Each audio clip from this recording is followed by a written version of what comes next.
말씀은 데살로니가전서 5장 12절에서 13절 말씀입니다.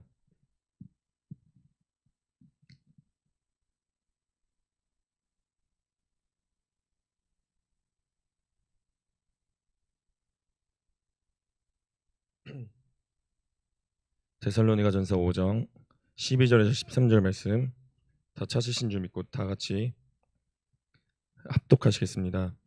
형제들아, 우리가 너희에게 구하노니 너희 가운데서 수고하고 주 안에서 너희를 다스리며 권한 자들 너희가 알고 그들의 역사로 말미암아 사랑 안에서 가장 귀히 여기며 너희끼리 화목하라. 아멘. 기도드리시겠습니다. 하나님 감사합니다.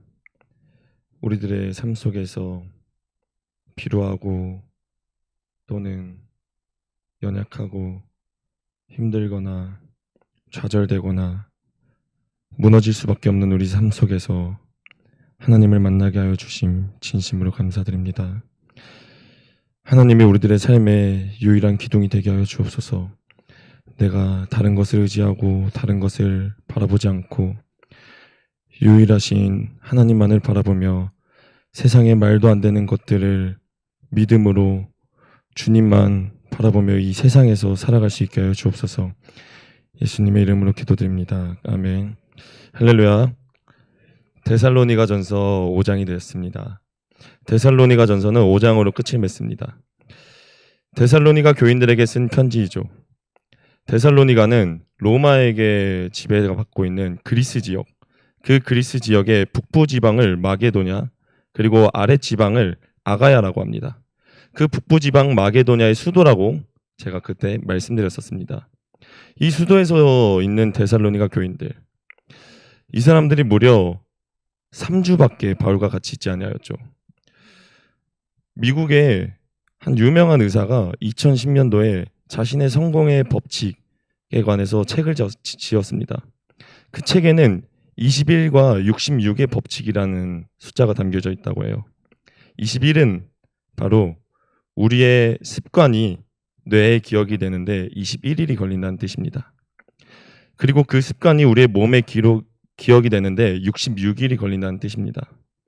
우리가 무언가를 하려고 하면 그만큼 인내의 시간이 필요하죠. 하루아침에 변하면 그것만큼 더할 나위 좋을 게 없겠지만 참 사람이란 게 많이 부족합니다. 때로는 믿음으로 이겨내야 될 줄도 알고 때로는 내가 책, 말씀과 기도와 묵상으로 싸워야 될 줄 머리로는 아는데 그것을 우리들의 삶의 습관으로 이끌어오기 참 많이 힘듭니다. 사도 바울도 다메섹 도상에서 주님을 만났지만 그러한 사도 바울에게도 준비 기간이 필요했습니다. 갈라디아서 1장 말씀을 보면 사도 바울 또한 예수님을 만나고 아라비아 광야에서 무려 3년이라는 시간을 하나님 앞에 보냅니다. 그 3년의 준비 세월이 있기 때문에 지금 저희가 읽고 있는 이 바울 서신서들 1차, 2차, 3차 그리고 마지막 로마까지의 전도 여행을 사도 바울이 무사히 갈 수 있었겠죠. 우리는 이러한 인내의 시간이 필요한 줄 믿습니다. 데살로니가전서 5장 1절 말씀에 보면 형제들아, 때와 시기에 관하여는 너희에게 쓸 것이 없음은 주의 날이 밤에 도둑같이 이를 줄 너희 자신이 자세히 알기 때문이라 라고 나와 있습니다. 이 1절의 때와 시기, 이 때와 시기는 헬라어로 바로 때는 크로노스를 뜻합니다. 그리고 시기는 우리가 잘 알고 있는 카이로스라는 시간을 의미합니다. 크로노스는 그저 의미 없이 흘러가는 시간을 뜻하죠. 1분, 1초, 하루 이렇게 막 흘러가는 시간인데 카이로스라는 시간은 무언가 사건이 벌어지는 시간입니다. 하나님의 역사하심이 일어나는 사건, 무언가 우리가 무의식으로 지내지 않고 우리의 의식이 깨어있는 그동안의 시간, 그것을 카이로스라고 하는데 오늘 사도 바울은 데살로니가 교인들에게 형제들아, 내가 너희들에게 크로노스와 카이로스 이것에 관하여 쓸 것이 없음은 이미 주의 날이 밤에 도둑같이 이를 줄 너희가 자세히 알고 있기 때문이라 라고 말합니다. 이 당시 데살로니가 문화를 보면 굉장히 문란한 성문화가 있었습니다. 또한 잘못된 부부, 성관계 이러한 것들이 질비시하게 있는 것이 데살로니가 지역이었죠. 이미 너네가 죄악이 무엇인지도 알고 어떻게 안 살아야 되는지 이미 너희가 알고 있지 않느냐. 너네는 밤에 속한 자녀들이 아니지 않냐. 밤에 속하면 우리가 보통 어떻게 다닙니까? 주변이 아무것도 보이지 않으니 죄를 짓기가 참 쉽습니다. 또는 우리의 눈이 어두워져 있으니 내가 어둠에 속한 것이고 주변 사람들은 이미 다 나를 보고 있는데 내 눈이 가려져서 내가 지금 혈기를 내고 있는 건지, 내가 하나님 앞에 지금 생쇼를 부리고 있는 건지, 시간을 끌고 있는 건 아닌지 모르는 상태로 빛에 있는 사람들은 내가 어떠한 모습인지 이미 보고 있는데 자기 자신만 모르고 있는 그런 안타까운 상황이 연출이 됩니다. 이러한 밤에 있는 자들은 주의 날이 도둑과 같이 임하겠죠. 내가 아무리 주님을 만나고 싶어도 우리의 뇌에 하나님을 생각하는 습관이 자리 잡지 않고 우리의 몸에 하나님의 삶을 살아가는 습관이 자리 잡히지 않냐면 우리에게도 주의 날이 도둑과 같이 임하게 될 줄 믿습니다. 그렇기에 우리 성도님들은 빛에 속한 자녀들이 되길 이 시간 간절히 부탁드립니다. 우리가 빛에 속하여지만 하나님의 마음을 알 수가 있습니다. 내가 지금 어떻게 살아가고 있는지, 내가 지금 살아가고 있는 것이 올바르게 살아가고 있는가? 지난주 목요일 날에 제가 간증을 했었죠. 그 고난 주간인데 그런 거룩함을 하나님 앞에 유독 보여드려야 할 그 시간에 제가 음란에 무너지지 않았습니까? 그 음란에 무너짐을 고백하고 다음 날에 선행에게 전화가 왔습니다. 아이고, 자위하신 우리 전도사님, 이렇게 전화가 왔어요. 참. 그런데 이 사람이 얼마나 놀라운 생물인지, 그렇게 간증을 했는데도 불과 금요일, 토요일, 일요일, 월요일 또 무너졌다는 게 아니라 그 5일밖에 안 되는 그 시간에도 또 유혹이 변함없이 찾아오더라 이 말입니다. 이 사람의 육체는 한없이 나약합니다. 우리의 몸에 거룩한 습관을 이 시간 여러분들이 간절히 하나님 앞에 바라길 축복드립니다. 그렇게 우리가 빛에 다녀야지만 겨우 주의 날이 우리들에게 도둑같이 안 임하고 우리가 버티지 않을까, 그러한 생각을 하는데, 그런데도 불구하고 우리는 어둠에 다닐 때가 많습니다. 제가 이 성경을 읽으면서 자주 착각하지 않으려고 노력하는 것 중에 하나가 이 성경에 있는 인물들과 제 삶을 동일시하게 바라보지 않으려고 노력을 합니다. 이 데살로니가는 굉장히 문란하고 음란한 도시였습니다. 그리고 수많은 사람들이 예수님을 모르던 도시였습니다. 그런데 그곳에서 하나님의 믿음을 접한 사람들의 그 삶과 지금 우리들은 하고 싶은 거 다 하고 살고 내가 가고 싶은 것도 다 갈 수 있고 예수님을 믿는 그리스도인이라고 자기 자신을 호칭하는 사람이 수도 없이 많이 살아가고 있는 이곳에서의 믿음의 삶을 동일시 여기면 되겠습니까? 분명 그 당시의 삶과 지금의 삶은 비교도 안 되게 상향평준화가 되었습니다. 그런데 우리들의 힘듦의 기준은 너무나도 하나님 앞에 죄송할 정도로 하향평준화가 되었습니다. 내가 살아가다가 살짝만 무너져도 하나님 왜 이렇게 저한테 이런 시련을 주시죠? 하나님 왜 저보고 혈기가 많다고 하는 거예요? 하나님 여기서 뭘 더 어떡하라는 거예요? 내가 누리고 있는 이 자유, 내가 먹고 싶을 때 먹는 음식, 가족들과 시간 보내고 싶은 이 시간, 이러한 것들에 감사함은 깨닫지도 못하고 우리의 연약함만 하나님 앞에 토로하는 것이 21세기 현대 그리스도인들의 현실입니다. 우리는 이러한 연약함에서 때로는 탈출해야 될 줄 믿습니다. 한 사진을 한 장 보실게요. 너무나도 유명한 사진입니다. 한 청년이 기도를 하고 있죠. 한 청년이 하나님 앞에 지켜달라고 기도를 하고 그 자리에서 일어났습니다. 근데 가다가 갑자기 돌멩이 하나가 딱 날라오는 겁니다. 그래서 이게 뭐야? 어디서 돌멩이가 날라온 거야? 하나님 지켜달라고 제가 분명히 말씀드렸잖아요. 뒤에 돌멩이가 계속 떨어지는 거예요. 하고 뒤를 바라보니까 이 청년이 깜짝 놀랍니다.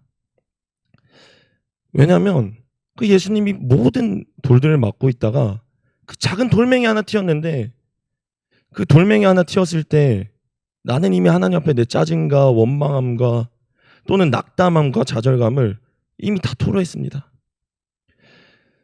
제가 공부를 오래 하는 세월을 가졌었죠. 공부를 무려 4년이나 했는데 영시 예배 때마다 교회에 와서 기도를 하면 그냥 눈을 감는 그 순간부터 이유도 없이 눈물만 흘러내렸습니다.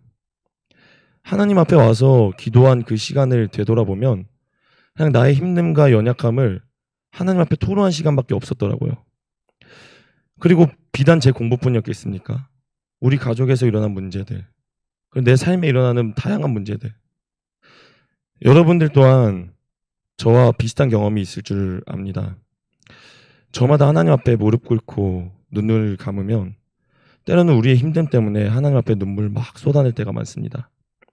근데 제가 그렇게 살다가 주님을 만나고 나서 내 삶에 그 4년이라는 고통의 시간을 주신 그 주님을 제 두 눈으로 조금, 아주 조금 쳐다보기 시작했을 때 그 나의 그 4년이라는 시간 동안 함께 계신 그 주님, 4년이 아니라 내가 살아온 그 모든 세월 동안 항상 옆에서 같이 계셨던 그 주님, 나에게 그 힘든 고난과 시련을 허락해 주신 그 주님, 그 주님을 봤을 때 진짜 억장이 무너내리는 줄 알았습니다.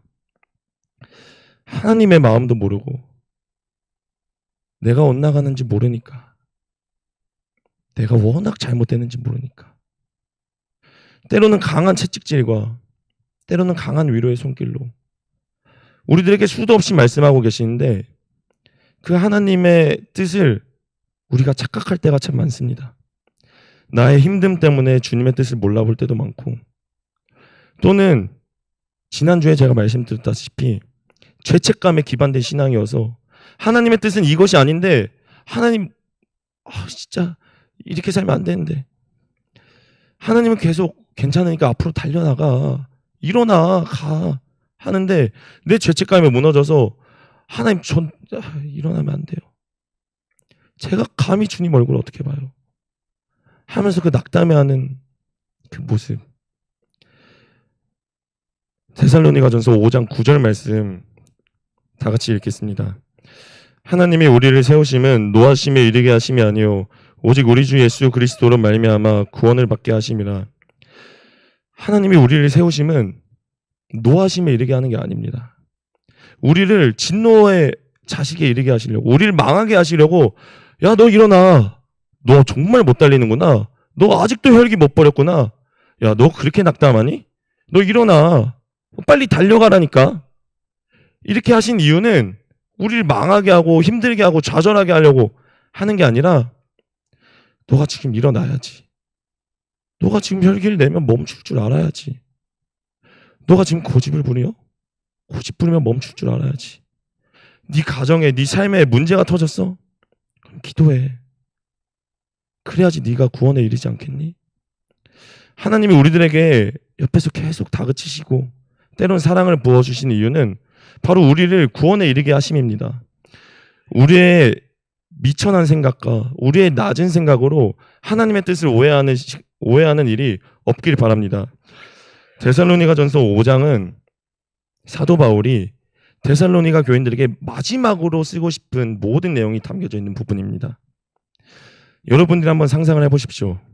내가 A라는 사람에게 무슨 말을 하려고 하면 처음에는 칭찬과 격려와 너 덕분에 내가 감동을 받았다, 이러한 말을 쭉 내려놓고 한 중간쯤에 핵심, 내가 정말 너에게 하고 싶은 말을 하고 그 마지막에는 다시 또 위로와 격려와 그리고 마지막으로 정말 이것만큼은 내가 너한테 바랄게, 이렇게 편지를 쓰지 않겠습니까? 사도 바울이 데살로니가 교인들에게 강하게 말하고 싶었던 것은 지난주 4장 거룩함의 내용이었습니다. 음란하지 마, 게으르지 마. 그리고 이 5장 말씀은 사도 바울이 마지막으로 내가 너희들에게 바랄게, 너네 정말 잘하고 있어. 어둠에 속하면 안 되는 거 알고 있잖아. 낮에 속해야지. 하나님이 너에게 주시는 모든 연단과 그 모든 세우심을 원하는 이유는 너가 구원을 받기 위함이야. 그리고 내가 정말 너에게 마지막으로 바랄게. 14절 말씀입니다. 또 형제들아, 너희를 권면하노니 게으른 자들을 권계하며.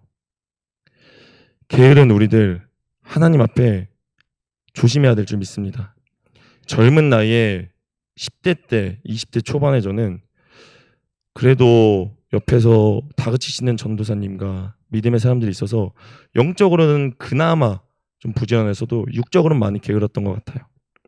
그런데 나이가 점점 들고 무언가 해야 할 일들이 생기고 그러다 보니, 그리고 또한 나이 드신 분들은 보니 육적으로는 점점 부지런해지는데 영적으로는 게을러지기 쉬워지는 것 같습니다. 우리 모두 영적이나 육적인 부분에서 게으름을 조심해야 되길 바랍니다. 게으른 자들을 권계하며 또한 마음이 약한 자들을 격려하고, 마음이 약한 자들을 격려해 주십시오. 마음이 약한 자들은 어떻게 해야 될지 모릅니다. 힘이 없는 자들 붙들어 주십시오. 힘이 없는데 어떻게 일어나겠습니까? 예수님이 이 세상에 오셔서 사람들에게, 제자들에게 막 다그치시고, 야, 나 곧 죽을 거니까 너네 나 부인하면 안 돼, 이러시지 않으셨습니다. 끝까지 예수님이 하신 방법은 모든 사람에게 오래 참으신 방법입니다. 우리 모두 이렇게 살아가야 될 줄 믿습니다. 그리고 가장 유명한 말씀 16절에서 18절 말씀 다 같이 읽으시겠습니다. 시작.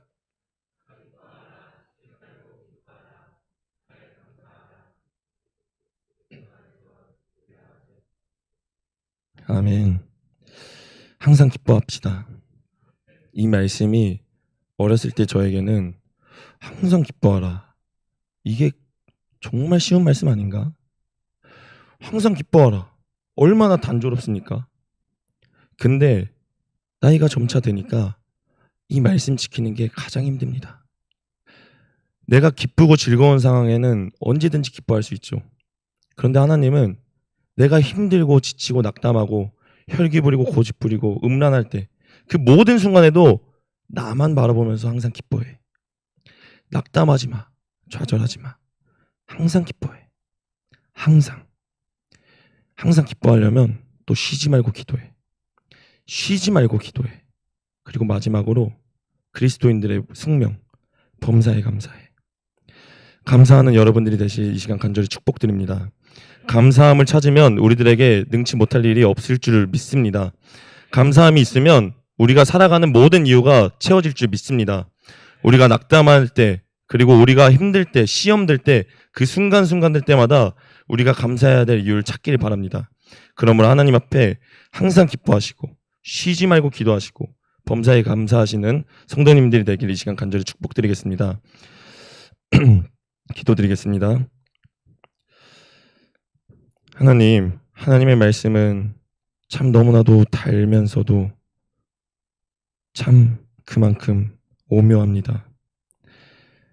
쉬울 것 같았던 말씀이 또 다른 때가 되면 나에게 가장 어렵게 다가오고, 또 가장 어렵게만 느껴지던 말씀이 또 그때를 지나고만 나면 가장 쉽게만 느껴집니다. 하나님, 우리가 살아가면서 지금 이 순간에 나에게 가장 힘들고 아프게 들리는 말씀을 좀 더 주의해서 듣게 하여 주옵소서. 나머지 쉬운 말씀들은 언제든지 이겨낼 수 있잖아요. 우리들에게 지금 가장 힘들게 다가오는 그 말씀들을 우리가 기억하는 자들이 되게 하여 주옵소서. 그러므로 하나님 앞에 항상 기뻐하고 쉬지 말고 기도하고 범사에 감사할 수 있는 우리 모든 성도님들이 되게 하여 주옵소서. 예수님의 이름으로 기도드립니다. 아멘.